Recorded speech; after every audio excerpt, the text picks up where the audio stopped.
নিঃশব্দ বিদায়। তুমি কি জানো, ভালোবাসা মানে ভোরবেলা উঠেই কারোর নাম ধরে ডাকতে ইচ্ছে করা, অথবা শুধু একটিবার দেখার জন্য রাতের শেষ ট্রেন মিস করে এগিয়ে যাওয়া শীতল পথের দিকে।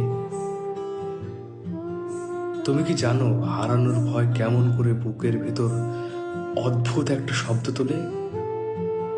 একটা ভয় যা কখনো মুখে বলা যায় না।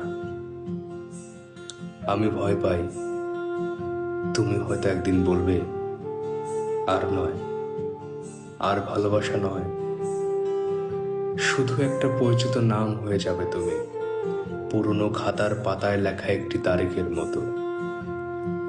আমি জানি শহরের প্রতিটা গলি জানে তোমার নাম। আমার বুকের ভিতর যে শূন্যতা জন্মেছে তা আকারে ঠিক তোমার মতো। তুমি গেলে এই আকাশ, এই শহর, এই জানালার বাইরে থাকা অচেনা শব্দগুলো সব থেমে যাবে। আমি শুধু টের পাবো ভালোবাসা আসলে হারানোর আগে খুব খুব তীব্র হয়, আর হারিয়ে গেলে বেঁচে থাকার কারণ হয়ে থেকে যায়। লেখার নাম নিঃশব্দ বিদায়। লেখা এবং আবৃত্তিতে আমি মোহাম্মদ গোলাম সোহরাওয়ার্দী। ভালো লাগলে কমেন্টে জানাবেন। পরবর্তী ভিডিওতে আবার দেখা হবে।